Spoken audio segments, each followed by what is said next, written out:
Good. Hi, my name is Scott. I'm a physical therapist here at North Point Orthopedics, and today I'm going to talk to you about some plantar fasciitis. So, plantar fasciitis, it's on the bottom of our foot. It's fascia. It's a piece of connective tissue that runs from the heel all the way through our toes. And what happens is there's a couple different reasons we get plantar fasciitis.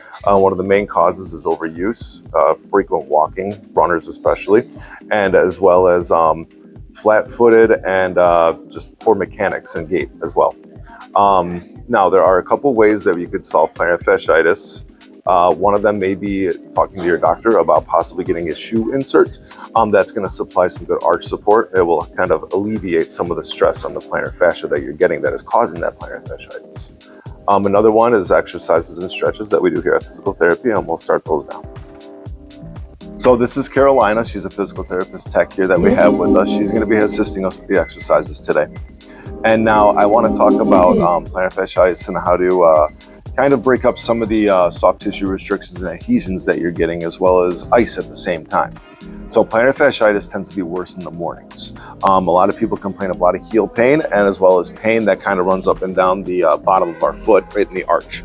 So a good thing I instruct patients to do in the mornings is take a frozen water bottle. You freeze it overnight. That way it's nice and hard and it's very cold.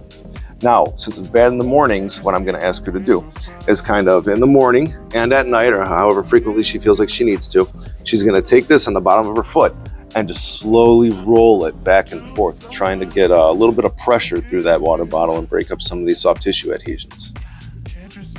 So this is nice because not only are we rolling it out, breaking up some of those restrictions, but we're also icing it, which is going to help decrease some of that inflammation.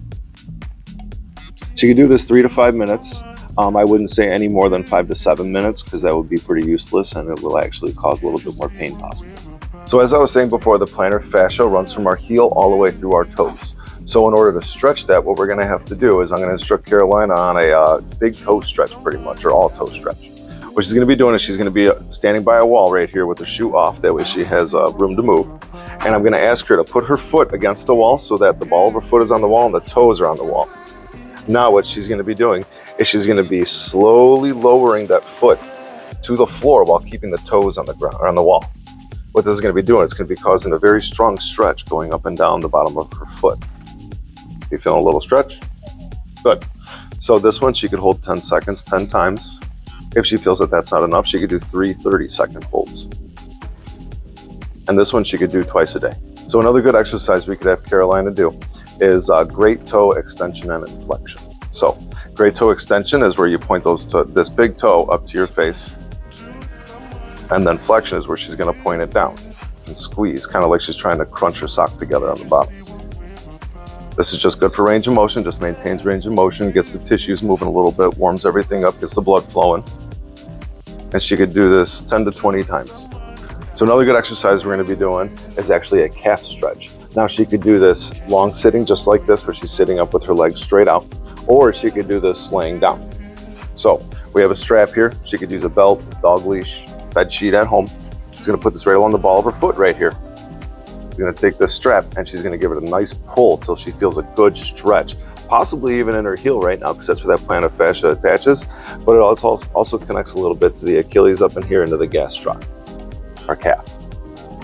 She's going to be holding this 10 seconds 10 times, and if she feels like 10 seconds is not enough, she could do 3 30-second holds. So another good exercise we're going to be doing is ankle alphabet. It's very easy. All she's going to be doing is she's just going to be spelling out the alphabet with her foot while keeping the rest of her legs still. So go ahead and start spelling. It's A, B, and as she's doing this, she's making sure that that whole leg isn't rotating, just her ankle. And she's involving the toes in this as well. She's not keeping them crunched and tight because that's just going to cause a lot more tightness along that plantar fascia. And she just goes A to Z. When it gets pretty easy, she could do it twice. A to Z twice. Once a day. So here's a nice tip as far as plantar fasciitis. Sometimes when we're sleeping, having the feet hanging off the bed actually allows this plantar fascia not to tighten up so much. So say she's sleeping right here, go ahead and scoot up a little bit with your legs on the bed. So she's like this. The heel and the ankle being in this dorsiflex position or the plantar flex position a little bit can cause everything in the heel and along with the plantar fascia to tighten up. Now, especially if she's on her back. Go ahead and roll over on your back. So see how our ankles are positioned when we're laying on our back, because those heels are being pulled up. And this causes everything up in here, especially at the heel, to become very tight. Now, if she scoots down, say she's a back sleeper, and she's like this, scoot down a little bit more because you're a little short. There you go.